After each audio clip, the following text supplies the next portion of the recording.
আজকের ভিডিওতে আমি আপনাদের দেখাবো রবি টু রবি ব্যালেন্স ট্রান্সফার কিভাবে করবেন। হ্যাঁ বন্ধুরা, আপনার রবি সিমে লুট করা টাকা যে কোনো রবি সিমে ট্রান্সফার করতে পারবেন। অর্থাৎ সাপোজ ধরুন আপনার রবি সিমে আপনি কিছু টাকা লুট করেছেন, সেই টাকা আপনি আপনার বন্ধুর রবি সিমে ট্রান্সফার করতে পারবেন। কিভাবে এই কাজটা করবেন সেটাই আজকের এই ভিডিওতে আমি আপনাদের দেখাবো। এই কাজটি করার জন্য আপনারা মাই রবি অ্যাপটি ওপেন করে নেবেন। মাই রবি অ্যাপটি ওপেন করে নেওয়ার পর বন্ধুরা, আপনারা যারা মাই রবিতে এখনও লগ ইন করেননি, কীভাবে লগ ইন করতে হয় এটা নিয়ে আমার চ্যানেলে একটা ভিডিও দেওয়া আছে। সেই ভিডিও লিঙ্ক আমি আমার এই ভিডিও ডিসক্রিপশন বক্সে দিয়ে দিব, সেখান থেকে আপনারা দেখে লগ ইন করে নেবেন মাই রবি অ্যাপে। তো বন্ধুরা, মাই রবি অ্যাপে লগ ইন করে নেওয়ার পর আপনাদের সামনে এরকম ইন্টারফেস চলে আসবে। তারপর আপনারা এখানে এখনই নয় এই অপশানে একটা ক্লিক করে দেবেন। এরপর বন্ধুরা, আপনারা এখন নয় এই অপশানে একটা ক্লিক করে দেবেন।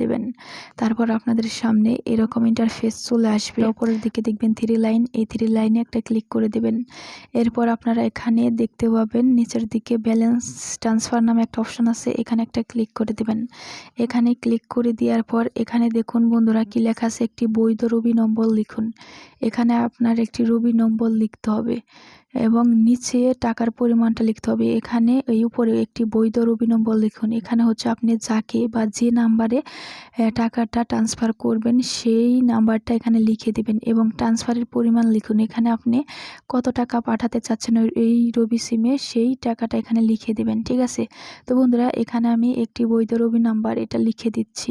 আপনারা দেখতে পাচ্ছেন আমি এখানে একটা রবি নাম্বার লিখে দিয়েছি। এরপর নিচে ট্রান্সফারের পরিমাণ লিখুন। নিচে এখানে আপনার যে কয় টাকা পাঠাতে চান সেটা এখানে লিখে দিবেন এবং লিখে দিয়ে দেওয়ার পর আপনারা এখানে টিক চিহ্ন দিয়ে দিবেন। এখানে দেখুন আমি নীতিমালা ও শর্তসমূহের সাথে সম্মত। আপনারা এখানে একটা টিক চিহ্ন দিয়ে দিবেন বা এখানে টাচ করলে টিক চিহ্ন হয়ে যাবে। এরপর আপনারা এখানে চালিয়ে যান এই অপশানে একটা ক্লিক করবেন। তো চালিয়ে যান অপশানে ক্লিক করার আগে আমি আরেকটা কথা বলবো, অবশ্যই আপনি যে টাকাটা ট্রান্সফার করবেন সেই টাকাটা কিন্তু অবশ্যই আপনার রবি সিমে লুট করা থাকতে হবে, তাহলে কিন্তু আপনি পাঠাতে পারবেন। আর আপনার সিমে যদি লুট করা না থাকে সেক্ষেত্রে কিন্তু আপনি পাঠাতে পারবেন না। টাকাটা ট্রান্সফার করার জন্য আপনারা এই চালিয়ে যান এই অপশানে একটা ক্লিক করে দেবেন। এখানে ক্লিক করে দেওয়ার পর এরকম ইন্টারফেস চলে আসবে। এরপর বন্ধুরা, আপনার রবি নাম্বারে বা আপনি যে নাম্বার থেকে টাকাটা পাঠাবেন সেই নাম্বারে একটা SMS যাবে। সেই SMS এর মাধ্যমে একটা কোড যাবে, সেই কোডটা আপনার এখানে দিতে হবে। এই যে দেখুন 730958 আমার কোডটি চলে আসছে, 730958। তো আমি এটা এখানে দিয়ে দিচ্ছি 730958। তো আপনারও একটা SMS এর মাধ্যমে কোড যাবে, সেই কোডটা আপনার এখানে দিয়ে দিতে হবে এবং এখানে নিশ্চিত করুন এই অপশানে একটা ক্লিক করে দেবেন। এখানে ক্লিক করে দেওয়ার পর বন্ধুরা, নিশ্চিত করুন এই অপশানে ক্লিক করে দেওয়ার পর আপনাদের কাছে একটা SMS চলে আসবে বা এরকম ইন্টারফেস চলে আসবে। এখানে লেখা থাকবে, অভিনন্দন, আপনার ব্যালেন্স ট্রান্সফারের রিকোয়েস্টটি প্রক্রিয়াধীন আছে, আপনাকে শীঘ্রই SMS করা হবে। এরপর আপনারা ফিরে যান এই অপশানে একটা ক্লিক করবেন। তো বন্ধুরা, আপনার কিন্তু একটা SMS আসবে, আপনাকে কিন্তু SMS করে জানাবে। দেখুন আমি এখানে আমি আপনাদের দেখিয়ে দিচ্ছি আপনাদের কীরকম SMS আসবে। আপনি এই নাম্বারে 20 টাকা পাঠিয়েছেন, ব্যালেন্স আমার যে কয় টাকা ব্যালেন্স আছে সেটাও দেখাবে এবং ফি 2 টাকা কাটবে।